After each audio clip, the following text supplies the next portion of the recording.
Kellie Nightlinger is here from Naked and Afraid. See what happens when you try to plan something? Well, it didn't even have it plugged in. Hi, Kellie. Hi. Hi, how you doing? If it's overplanned, it always fails. We're doing good. We're doing good. As you can see, we've been drinking. That's probably the problem. We had a brewery in here a little bit earlier. We had one of our local breweries. Our favorite brewery is expanding. Celebrating 20 years. And they're opening a new facility. Beer for breakfast? Yeah, beer for breakfast. So they came in and they're like, oh, why don't you guys try some of our beers? And I don't know if you've noticed this triple IPA over here. But Do you like beer? I do. You seem pretty fit. You drink? I do. Do you want some beer? Yeah. All right, we'll get you some beer. Here, if you don't mind drinking out of a can, we just opened that. If you want, actually, we were right pouring here. that into a glass. To the left. It's the triple IPA. Yeah, it's drink out of that. Brewing. Try that. Yeah. I know. Do you like IPAs? I got the last couple swallows there left. Tomorrow you're going to be at the Prep Expo. Yeah. It's at the Madonna Inn. Right across the freeway, on the other side of the freeway, is their new facility. The party goes from 1 until 9. So I know you're going to be at the Prep Expo until probably 3 or 4 or something like that, and then kick on over there to the Central Coast Brewing. And there you go. If your flight's not heading back. No, I'm staying around a little while. I like this place. Yeah, it's nice, isn't it? So just so you know, no one drank out of that can. We were pouring in glasses. But sorry, I just don't have one right now because I was not prepared. I apologize. At least it wasn't a cigarette butt or something at the bottom of it. Chew spit. So, all right, I watched Naked and Afraid a little bit. I've seen your episode. I remember that your partner was not always the nicest person to you. What was his name? EJ, Skull Crusher Snyder. And he was just was he a Marine or he was in the military background? Didn't he have a military? He used to train SEER training. And so even after he got out of the Army, he was still like a contractor for SEER. So that's like a special forces type training. Yeah, and he seemed like a nice enough guy, but I felt like he wasn't always really nice to you in the show. And then at some point there was a turning of the tides, if you will, a switching of the tides, and he realized that actually you were a big asset. What was that like for you? Well, okay, I'll back up a little bit. So we were the first casted for Naked and Afraid, and so we had no idea really what we were getting into, and we hadn't met, and so we met there in Africa, and neither of us had ever been to the continent, so it was pretty wild. And so I had a feeling they would pair me with somebody with like a dynamic personality that was probably opposite or polar of mine, and it was definitely that way. I mean, the first 5 minutes he was telling me how to walk on thorns, and he's from like Jersey or some area like that. So he definitely. And you're from? I'm from Michigan. Okay. He's actually from the East Coast. I can't remember exactly where, but anyways, he didn't know how to walk on thorns. So I knew right away I had my hands full. So wait, you knew how to walk on thorns and he didn't, but he was trying to tell you how to walk on thorns? Well, he was trying to tell me how because I was getting poked in the foot with my thorns, which ended up coming back to bite him later. But anyways, yeah. So he was pretty intense, over the top dominant, and it was a little bit challenging. And so for the 21 days, that was the very hardest thing that I had to deal with, is just the personality conflict. And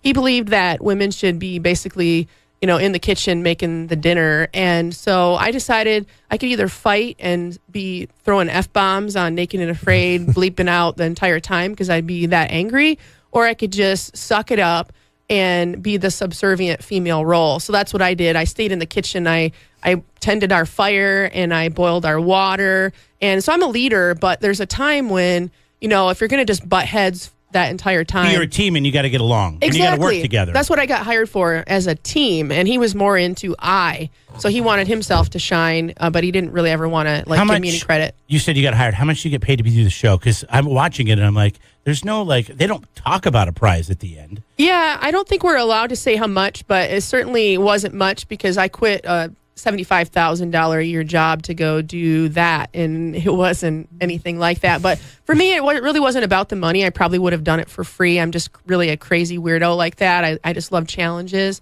So it wasn't about the money at all. It was an amazing experience. And, if you know that you're one tough badass, and then go for it, man. It's really cool. Kellie's here. She's going to be at the Preparedness Expo tomorrow. She was on the show Naked and Afraid. If you were taken out by a vehicle out in the middle of nowhere, you're comfortable with your ability to survive for a long period of time. Right? Hell yeah. I'm the top-ranked female survivalist in the world right now, and I got that way just because I don't give up on myself. And, you have to be a bit of a badass and be able to sustain yourself in any situation, anywhere. And, there's always new challenges that present themselves. But if you practice if-then thinking and you never give up on yourself, then you can survive anything. So what I mean by if-then thinking is like, if this happens, then how in the hell am I going to survive that?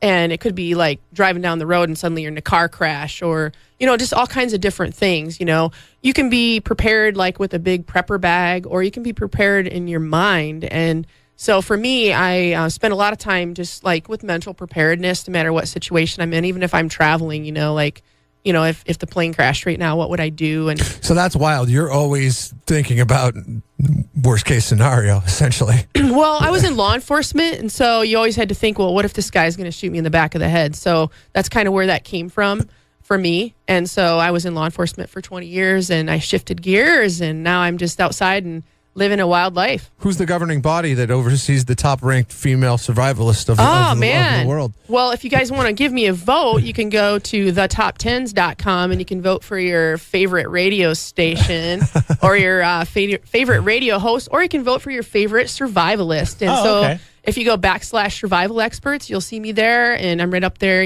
with all the big names. So it's pretty cool, and it's great to be the top female and to be able to promote women. Yeah, I have a question for you. Okay, so obviously you're on Naked Afraid. That's really what kind of brings you up and people know you about you. But you're a survival expert. How does one study survival? How does one pick up some ideas and study it? So if they're in a situation and they're stranded, they go on a hike, something happens, they get lost, they twist an ankle. Like, do you start with websites? Is there programs? Can we take it at local colleges?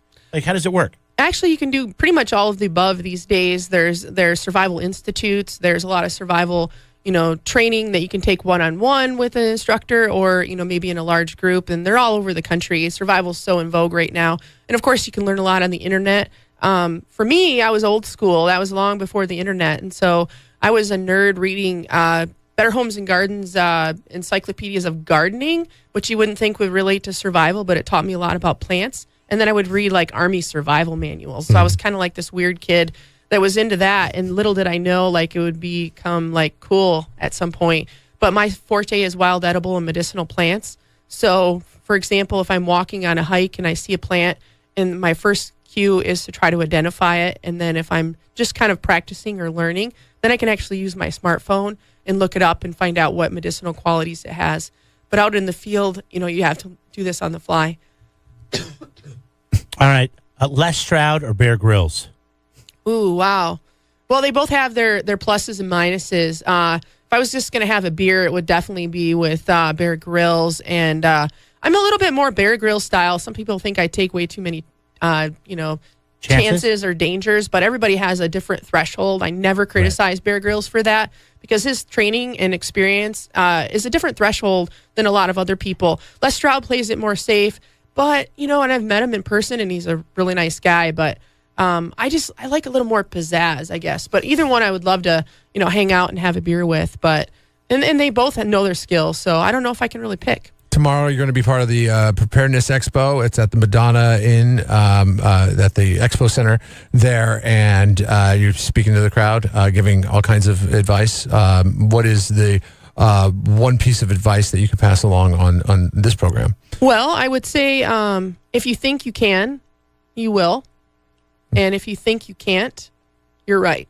So your biggest tool in survival, even if you don't know any other skills, is just your mind. You can't ever give up. And so when we were out there starving and feeling kind of emaciated and very, lethargic and dehydrated and everything, we were both of the mindset to never ever give up. And we ended up finishing that 21 days as a team. So, and by the way, EJ said that it changed his life and that he has a lot more respect for women now. So I think that shows through in Have you the kept other in shows. contact since you left? Absolutely. So this necklace I'm wearing is a replica of what we wore on Naked and Afraid, and EJ just sent that to me. So it's pretty cool. It's neat. Yeah. Nice to meet you. Yeah. Well, hey, great. Thanks for having me out, you guys. It's been wonderful. Jeff and Jeremy in the morning.